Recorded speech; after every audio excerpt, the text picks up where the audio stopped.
प्यारे बच्चों, हम लोग जियोग्राफी में चैप्टर 2 पढ़ रहे हैं, जो आज लेक्चर 5 है। कल हमने पढ़ाया था कि जनसंख्या परिवर्तन के 3 घटक हैं: जन्म दर, मृत्यु दर और प्रवास। जन्म दर और मृत्यु दर में कल मैंने अंतर बता दिया था। जन्म दर में बताया था कि प्रतिवर्ष मतलब एक वर्ष में 1000 आबादी पर कितने बच्चे जन्म लेते हैं, उन्हें हम कहते हैं जन्म दर। क्या हमने बताया? एक वर्ष में प्रति 1000 आबादी पर कितने बच्चे जन्म लेते हैं, उन्हें कहते हैं जन्म दर। मृत्यु दर का क्या बताया था? एक साल में 1000 आबादी पर, आबादी मतलब जनसंख्या, 1000 आबादी पर कितने लोगों की मृत्यु होती है, वो मृत्यु दर कहलाती है। ये हो चुका था। तीसरा है प्रवास। जन्म दर मृत्यु दर हो गया। अब प्रवास। प्रवास किसे कहते हैं? मनुष्य का एक स्थान से दूसरे स्थान पर चले जाना प्रवास कहलाता है। तो ये क्लियर हो रहा होगा कि एक स्थान से दूसरे स्थान पर वो जा कर के बस जाए, रोजी रोटी के लिए या कोई भी कारण हो सकता है, तो उसे हम प्रवास कहते हैं। अच्छा, एक स्थान से दूसरे स्थान पर जाने के लिए कारण क्या है? प्रवास के कारक या कारण तो 2 कारण है: प्रतिकर्ष कारक, अपकर्ष कारक। इम्तिहान में दोनों में बहुत ही अंतर पूछा जाता है। प्रतिकर्ष कारक, अपकर्ष कारक। देखो बच्चों, प्रतिकर्ष कारक को आप मान लीजिए निगेटिव पॉइंट, नकारात्मक बिंदु, और अपकर्ष कारक आकर्षक कारक, अट्रैक्टिव। क्या कारण है कि जिसके वजह से लोग या व्यक्ति जाते हैं, एक स्थान से दूसरे स्थान पर आगमन करते हैं? तो प्रतिकर्ष कारक में वे कारण जो उद्गम स्थान से, उद्गम स्थान का अर्थ होता है जहाँ से चलते हैं, को कम आकर्षित बनाते हैं, प्रतिकर्ष कहलाते हैं। जो उद्गम स्थान है वहाँ से लोग निकलते हैं तो हम प्रतिकर्ष कारक उसे मानते हैं। अपकर्ष कारक गंतव्य स्थान पर जहाँ आगमन होता है। ध्यान दो, उद्गम स्थान जहाँ से चलते हैं, गंतव्य स्थान जहाँ आगमन करते हैं। तो वे कारण जो गंतव्य स्थान को उद्गम स्थान की अपेक्षा अधिक आकर्षक बनाते हैं, अर्थात गंतव्य स्थान पर लोग पहुँचते हैं, तो उसे हम कहते हैं अपकर्ष कारक। प्रतिकर्ष कारक क्या है? जिसके वजह से लोग प्रवास करते हैं, वहाँ से चलते हैं। बेरोजगारी, जहाँ पर रोजी रोटी नहीं मिलेगी वहाँ से लोग प्रवास करेंगे।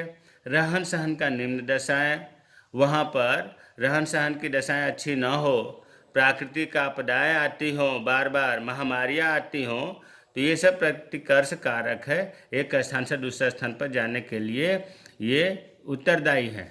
अपकर्ष कारक में, अपकर्ष कारक जहाँ पर लोग अट्रैक्टिव होते हैं, उस जगह पर पहुँचते हैं, आगमन करते हैं, अपकर्ष कारक कहलाता है। जैसे रोजगार के अवसर, वहाँ रोजगार के अवसर है, रोजगार मिलता है, इसलिए वहाँ पब्लिक पहुँचती है।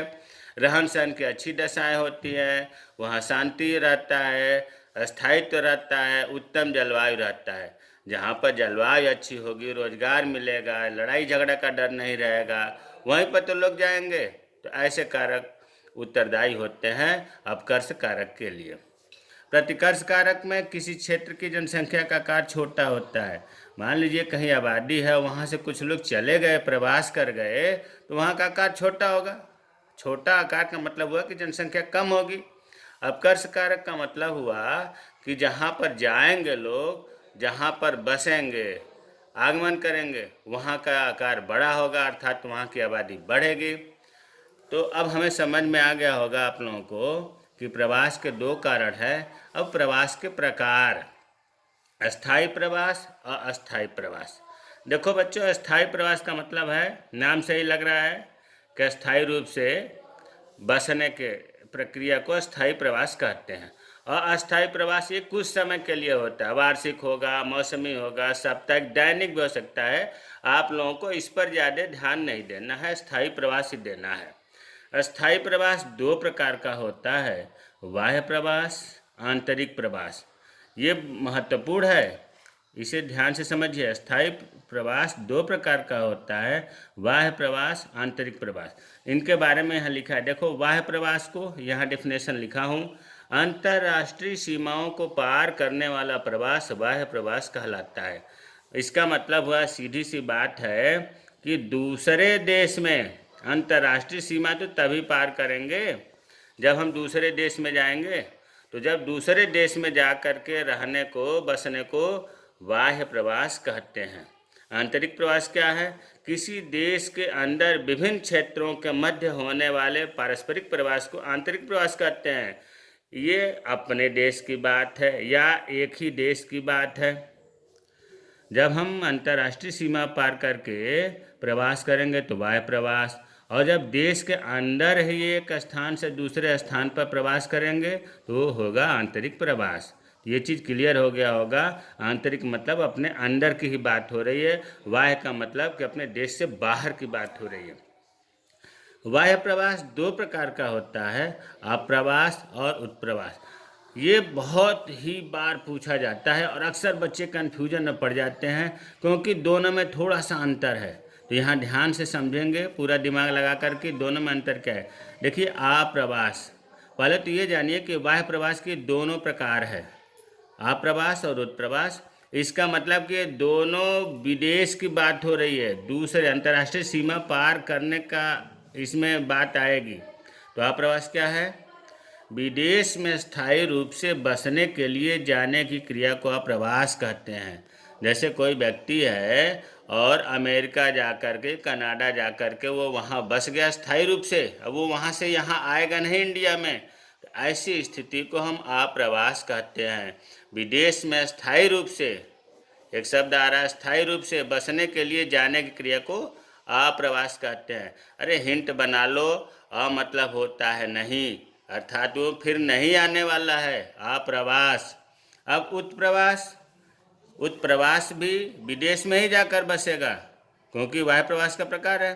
किसी अन्य स्थान पर, मतलब देश से बाहर, अंतर्राष्ट्रीय सीमा से पार, विदेश में जीवन व्यतीत करने के लिए एक स्थान से बाहर चले जाना प्रवास कहलाता है। कोई व्यक्ति है अमेरिका या कनाडा गया है रोजी रोटी के लिए, नौकरी करने के लिए, लेकिन वो अस्थायी रूप से नहीं गया है, वहाँ से वो फिर आएगा अपने वापस अपने देश में।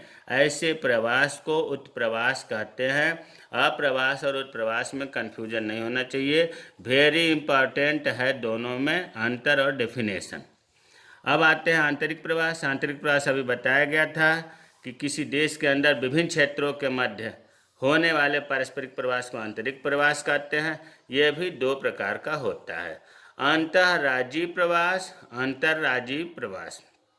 अंतः और अंतर, पहले इसकी बात करें। अंतः का अर्थ होता है अंदर, मतलब एक, देखिए यहाँ लिखा है अंतर्राज्यीय प्रवास, जब लोग एक राज्य के अंदर एक स्थान से किसी दूसरे स्थान की ओर प्रवास कर जाते हैं तो इसे अंतर्राज्यीय प्रवास कहते हैं। इसमें देश के अंदर तो बात हो ही रही है, एक राज्य के अंदर बात हो रही है। अगर यूपी का व्यक्ति यूपी में ही एक स्थान से दूसरे स्थान पर प्रवास करे तो उसे कहते हैं अंतर्राज्यीय प्रवास। अंतः का मतलब एक राज्य के अंदर प्रवास करे।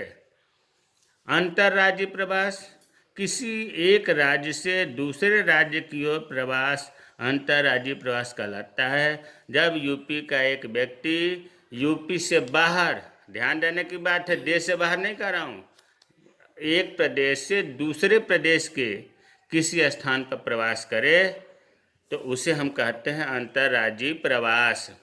तो प्रवास जो है लगभग पॉइंट ख़त्म हो गया है।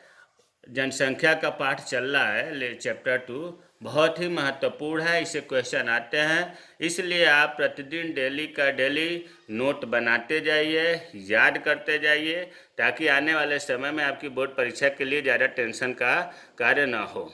जय हिंद, जय भारत।